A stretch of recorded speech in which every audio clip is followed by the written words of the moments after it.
Good morning student. आज हम standard 8 का हिंदी विषय पढ़ेंगे। आज हम स्टैंडर्ड 8 में आने वाले यानी कि हमने जो पढ़ लिए है वो इकाई 1 से इकाई 5 तक का पुनरावर्तन करेंगे, जिसको हमने नाम दिया है पुनरावर्तन 1। पहला प्रश्न है आपका MCQ, जिसमें आपको एक प्रश्न दिया है और उसके नीचे उसके 4 उत्तर दिए हैं। अब हमें उसमें से एक सही विकल्प चुनकर उत्तर लिखना है। अब हमारा पहला प्रश्न है, हमें खुदा की डैश से शरीर और प्राण मिले हैं। विकल्प देखते हैं। A रहमत, B हिम्मत, C मेहनत, D किस्मत। अब हमें खुदा की किससे मिले हैं? दया दृष्टि से यानी कि कृपा दृष्टि से शरीर और प्राण मिले हैं, तो उसका सही उत्तर आएगा A रहमत। उत्तर इस प्रकार लिखेंगे, हमें खुदा की रहमत से शरीर और प्राण मिले हैं। हमारा दूसरा प्रश्न है, खुदा चाहे तो हर डैश को टाल सकता है। विकल्प देखते हैं। A मन्नत, B आफत, C दावत, D किस्मत। तो खुदा चाहे तो हम पर से सारी मुसीबतों को भगा सकता है, तो मुसीबत का दूसरा समानार्थी क्या होगा? आफत, तो आएगा B आफत। तो उत्तर लिखेंगे, खुदा चाहे तो हर आफत को टाल सकता है। तीसरा है, डैश आमीना का पोता था। अब हमने जो ईदगाह वाला इकाई पढ़ा था और समझा था, तो वो किसके बारे में था? हामिद और उसकी बूढ़ी दादी आमीना के बारे में था। तो उसमें आमीना है, उसके पोते का नाम क्या था? यानी कि B हामिद आएगा, तो लिखेंगे हामिद आमीना का पोता था। चौथा है, हामिद को किसने साथी बनाया? विकल्प देखते हैं। A सम्मी ने, B नूरा ने, C महमूद ने, D मोहसिन ने। तो हामिद को किसने अपना साथी बनाया था? तो उत्तर आएगा C महमूद ने। पांचवा है, नील आर्मस्ट्रांग डैश का अंतरिक्ष यात्री था। विकल्प देखते हैं। A America, B France, C Russia, D England. अब पहले तो नील आर्मस्ट्रांग कौन थे वो समझना है, यानी कि वो दुनिया के पहले अंतरिक्ष यात्री थे जो अंतरिक्ष में गए थे। तो कौन से देश के थे? A अमेरिका के। तो उत्तर इस प्रकार लिखेंगे, नील आर्मस्ट्रांग अमेरिका का अंतरिक्ष यात्री था। छठा प्रश्न है, सुनीता विलियम्स के पिता डैश थे। सुनीता विलियम्स के पिता क्या थे? A professor, B doctor, C व्यापारी, D इंजीनियर। जो सुनीता विलियम्स के पिता थे, उनके पिता का नाम क्या था? दीपक भाई पंड्या। तो क्या थे? न्यूरोसर्जन यानी कि डॉक्टर थे। तो उत्तर क्या आएगा? B doctor. तो सुनीता विलियम्स के पिता डॉक्टर थे। सातवां प्रश्न है, नए प्रभात के पहले किसका अंधेरा था? विकल्प है। A गुलामी का, B अज्ञान का, C रात का, D कोहरे का। तो क्या आएगा? यानी कि जब स्वतंत्रता नहीं मिली थी, यानी कि स्वतंत्रता के पहले किसका अंधेरा था? तो क्या आएगा? स्वतंत्रता से पहले गुलामी का अंधेरा था। आठवां है, वीणा किस देवी के हाथ में होती है? पहले विकल्प देख लेते हैं। A सरस्वती के, B काली के, C बहुचरा के, D लक्ष्मी के। तो उत्तर क्या आएगा? A सरस्वती के हाथ में होती है। नौवां है, आज देश के सामने सबसे बड़ी चुनौती कौन सी है? यह प्रश्न डैश ने किया। यह हमारा जो इकाई था 5वां, सवाल बालमन के जवाब डॉक्टर कलाम के। तो उसमें स्टूडेंट ने प्रश्न पूछे थे और डॉक्टर कलाम ने उसके उत्तर दिए थे। तो ये वाला प्रश्न कौन से स्टूडेंट ने पूछा था, वो स्टूडेंट का नाम लिखना है। पहले विकल्प देखते हैं। ए पराग जैन, बी अनुराग जैन, सी विराग जैन, डी चिराग जैन। तो ये प्रश्न किसने पूछा था? डी चिराग जैन ने। 10वां प्रश्न है हमारा, डॉक्टर कलाम ने अपनी डैश कक्षा की यादगार घटना सुनाई। अब जब डॉक्टर कलाम कौन सी कक्षा में थे, तब उसके जो टीचर थे यानी कि जो शिक्षक थे श्री शिव सुब्रमण्यम अय्यर, वो उनको रामेश्वरम के समुद्र किनारे या समुद्र तट पर ले गए थे और क्या दिखाया था, जो पक्षी कैसे उड़ता है उसका जीवंत उदाहरण यानी कि लाइव एग्जाम्पल दिखाया था। तो पहले विकल्प देखते हैं। ए चौथी, बी 7वीं, सी 6ठी, डी 5वीं। तो उत्तर क्या आएगा? डी 5वीं। 11वां प्रश्न, राष्ट्रीय डैश की बात बी विजन 2020 का एक अभिन्न अंग है। उत्तर पहले विकल्प देखते हैं। ए प्रगति, बी एकता, सी शिक्षा, डी सुरक्षा। तो क्या है? तो राष्ट्रीय यानी कि डी आएगा, राष्ट्रीय सुरक्षा की बात भी विजन 2020 का एक अभिन्न अंग है। नया प्रश्न है हमारा, रिक्त स्थानों की पूर्ति कीजिए। पहला है, तू है बड़ा डैश तू बख्शिश कर, यानी कि तू कैसा है तो हमें माफ कर दे, तो मेहरबा। तो उत्तर आएगा मेहरबा यानी कि कृपा दृष्टि रखने वाला। उत्तर लिखेंगे, तू है बड़ा मेहरबा तू बख्शिश कर। दूसरा है, तेरे आगे झुका के डैश हम खड़े हैं। अब हम ईश्वर के सामने किस तरह खड़े रहते हैं? सिर झुकाकर या सर झुकाकर खड़े रहते हैं, क्योंकि वो सर्वशक्तिमान है। उसकी कृपा दृष्टि से, उसकी रहमत से हमें ये शरीर और प्राण मिले हैं। तो लिखेंगे, तेरे आगे झुका के सर हम खड़े हैं। तीसरा है, हामिद आमीना को डैश कहता है। अब हामिद आमीना को क्या कहता है? तो उत्तर आएगा अम्मा। तो उत्तर लिखना है, हामिद आमीना को अम्मा कहता है। चौथा है, रोजे बड़े बूढ़ों के लिए होंगे, बच्चों के लिए तो डैश है। क्या है? तो उत्तर आएगा ईद। ईद का त्योहार है बच्चों के लिए, तो घूमना फिरना, मिठाई खाना, मेले में जाना, खिलौने खरीदना, वो सब। तो उत्तर लिखेंगे, रोजे बड़े बूढ़ों के लिए होंगे, बच्चों के लिए तो ईद है। पांचवा है, राकेश शर्मा प्रथम भारतीय डैश है। क्या है? तो अंतरिक्ष में जाने वाले प्रथम अंतरिक्ष यात्री है, तो वो राकेश शर्मा प्रथम भारतीय अंतरिक्ष यात्री है। अब भारतीय महिला अंतरिक्ष यात्री कौन थी? तो वो हमें याद रहना चाहिए, क्या आएगा?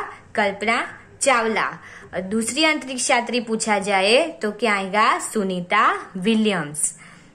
छठा प्रश्न है, स्पेस शटल डैश में सुनीता समेत 7 अंतरिक्ष यात्री गए थे। सुनीता जो स्पेस शटल से अंतरिक्ष में गई थी, उसका नाम लिखना है। तो उसका नाम आएगा अटलांटिस। तो लिखते कैसे है? स्पेस शटल अटलांटिस में सुनीता समेत 7 अंतरिक्ष यात्री थे।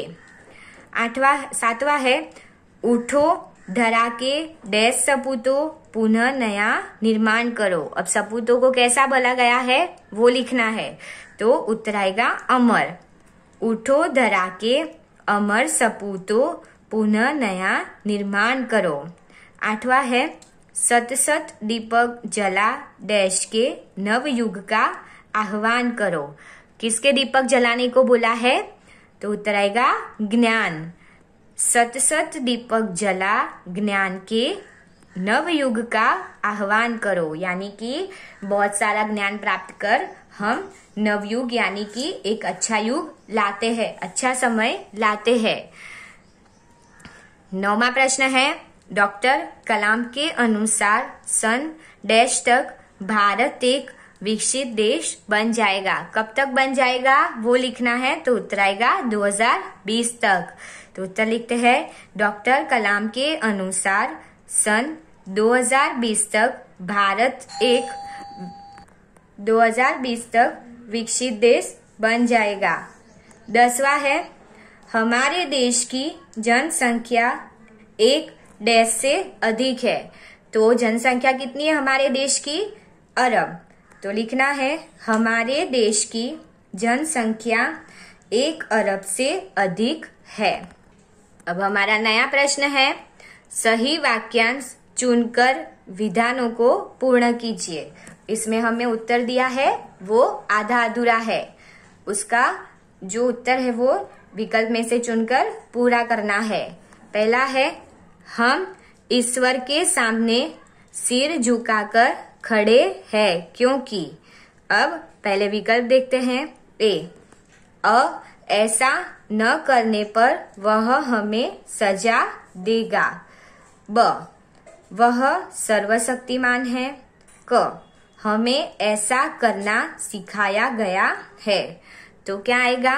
हम ईश्वर के सामने सिर झुकाकर क्यों खड़े रहते हैं? क्योंकि ईश्वर सर्वशक्तिमान है।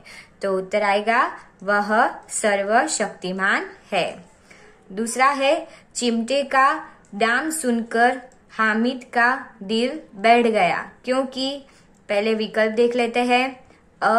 उसके पास केवल 3 पैसे ही थे। ब अन्य चीजें सस्ती थी। क चिमटा ठीक नहीं नजर आया था। तो क्या आएगा उत्तर कि चिमटे का दाम सुनकर हामिद का दिल बैठ गया, यानी कि वो हामिद निराश हो गया। तो क्यों निराश हो गया? क्या?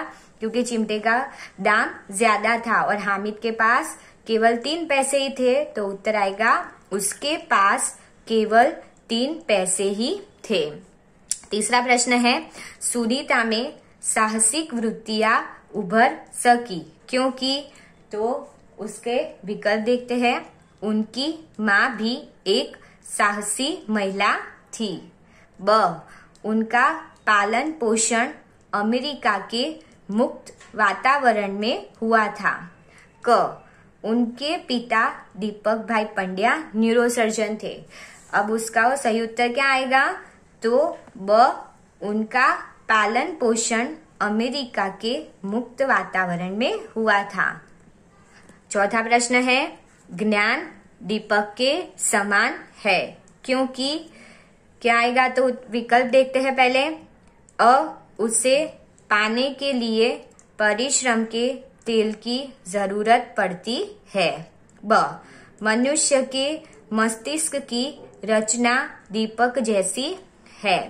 क वह अज्ञान का अंधेरा दूर करता है। तो उत्तर क्या आएगा? ज्ञान दीपक के समान है। तो क्यों उसे दीपक के समान बोला गया है? तो उत्तर आएगा क वह अज्ञान का अंधेरा दूर करता है। पांचवा है लक्ष्य निर्धारित करने का तात्पर्य है कि। विकल्प देखते हैं। आप घर के बड़ों की रुचि के अनुसार पेशा चुन ले। ब आप अपने पारिवारिक व्यवसाय को अच्छी तरह समझ ले। क आप क्या बनना चाहते हैं इसे निश्चित कर ले। लक्ष्य निर्धारित करना यानी कि कोई गोल डिसाइड करना। तो इसमें क्या आता है वो लिखना है। तो उत्तर आएगा क आप क्या बनना चाहते हैं इसे निश्चित कर ले। अब हमारा नया प्रश्न है प्रश्नों के उत्तर एक एक वाक्य में लिखिए। पहला प्रश्न है ईश्वर हर आफत को टाल सकता है। ईश्वर हर आफत को क्यों टाल सकता है? तो उत्तर लिखेंगे ईश्वर हर आफत को टाल सकता है क्योंकि वह सबसे बड़ी ताकत वाला यानी कि सर्वशक्तिमान है। दूसरा है रोजे के दिन मुसलमान क्या करते हैं। अब वो देखा था कि रोजा किसे बोला जाता है, तो वो ईदगाह वाले पाठ में हमने समझा था। अब इसका उत्तर इस प्रकार लिखना है रोजे के दिन मुसलमान सूर्योदय से सूर्यास्त तक कुछ भी खाते पीते नहीं है, उपवास करते हैं, यानी कि सुबह से शाम तक ना पानी पीते हैं ना कुछ खाते हैं और उपवास करते हैं। तीसरा प्रश्न है, आमीना को क्रोध क्यों आया? तो उत्तर लिखते हैं, आमीना को क्रोध आया क्योंकि हामिद मेले में से खाने पीने की कोई चीज न खरीदकर एक चिमटा ले आया। क्या किया था हामिद ने? मेले में ना उसने कुछ खाया ना पिया ना खिलौने खरीदे, और क्या खरीदा था? एक चिमटा खरीदा था। चौथा है, सुनीता कब और किस यान से स्पेस स्टेशन पहुंची? तो उत्तर लिखेंगे, सुनीता 10 दिसंबर 2007 को, जो स्पेस शटल का नाम क्या था? अटलांटिस नामक अंतरिक्ष यान से स्पेस स्टेशन पहुंची। पांचवा है, कवि ने शुभ संपत्ति किसे कहा है? उत्तर लिखते हैं, कवि ने सरस्वती के पावन मंदिर को। अब सरस्वती का पावन मंदिर क्या बोला जाता है? जहां हम शिक्षा या ज्ञान प्राप्त करते हैं, उसे पावन मंदिर को शुभ संपत्ति कहा है। छठा है, डॉक्टर कलाम के अनुसार जीवन में सफल होने के लिए क्या करना चाहिए? तो क्या आएगा उत्तर? डॉक्टर कलाम के अनुसार जीवन में सफल होने के लिए दृढ़ संकल्प, यानी कि हमें दृढ़ निश्चय कर लेना चाहिए, जी तोड़ मेहनत और साहस के साथ आगे बढ़ना चाहिए। यानी कि पहले हमें जो बनना है वो गोल लक्ष्य निर्धारित कर लेना चाहिए, फिर उसके पीछे कड़ी मेहनत करनी चाहिए। कुछ भी रुकावट या संकट आए फिर भी हमें डरना नहीं है, पीछे नहीं हटना है और अपना जो गोल है वो अचीव करना है। नया प्रश्न है हमारा, लिंग परिवर्तन कर वाक्य में प्रयोग कीजिए। यानी कि आपको इधर शब्द दिया है, उसका क्या करना है? जेंडर चेंज करना है, यानी कि उसका लिंग परिवर्तन करके उसका वाक्य बनाना है। पहला है युवक, तो युवक का लिंग परिवर्तन हो गया युवती। वाक्य क्या बना है? युवती सुंदर है। आप अपनी तरह से भी कोई भी वाक्य। दूसरा है पंडित, तो पंडित का हो गया पंडिताइन, तो वाक्य बनाएंगे, पंडिताइन हमारे घर मिलने के लिए आई थी। तीसरा है छात्र, तो छात्र का लिंग परिवर्तन क्या हुआ? छात्रा। वाक्य क्या बनेगा? कक्षा में छात्रा भी पढ़ती है। चौथा है अध्यापक, अध्यापक का लिंग परिवर्तन किया अध्यापिका, तो वाक्य क्या बनाया है? हमारी अध्यापिका बहुत अच्छा पढ़ाती है। पांचवा है डॉक्टर, तो डॉक्टर का लिंग परिवर्तन कर दिया डॉक्टरनी, तो वाक्य लिखना है डॉक्टरनी ने इलाज किया। छठा है माली, माली का लिंग परिवर्तन हो गया मालिन, तो वाक्य क्या लिखा है? मालिन सुंदर मालाएं बनाती है। अब हमारा नया प्रश्न है, वचन परिवर्तन कर वाक्य में प्रयोग कीजिए। यानी कि आपको इधर शब्द दिया है एक वचन में, उसको क्या करना है? वचन परिवर्तन करके उसका बहुवचन करना है और फिर उसका वाक्य बनाना है। पहला शब्द है मूर्ति, तो उसका वचन परिवर्तन कर दिया और बहुवचन हो गया मूर्तियां। वाक्य क्या हुआ है उसका? मंदिर में सुंदर मूर्तियां थी। अब आप अपनी तरह से भी वाक्य बना सकते हैं। दूसरा है दिशा, तो दिशा का बहुवचन हुआ दिशाएं, तो वाक्य लिखेंगे सभी दिशाएं प्रकाशित हो उठी। तीसरा है कहानी, तो उसका वचन परिवर्तन करके बहुवचन कर दिया कहानियां। तो अब आप लोगों ने देखा होगा कि कहानी में न के पीछे बड़ी की मात्रा है। अब उसका वचन परिवर्तन किया और बहुवचन में बहुवचन देखा हमने, तो उसमें कहानियां लिखा है, तो न के आगे कौन सी मात्रा आ गई? छोटी की मात्रा। अब वाक्य क्या बनाया है? बच्चों को कहानियां बहुत पसंद है। चौथा है गमला। अब गमला है, उसका वचन परिवर्तन क्या होगा? गमले। तो गमले का वाक्य प्रयोग करते हैं, बगीचे में बहुत सारे फूलों के गमले हैं। स्टूडेंट, मुझे आशा है कि आप लोगों ने पुनरावर्तन एक जो मैंने समझाया वो ध्यानपूर्वक सुना होगा और समझा होगा। Thank you.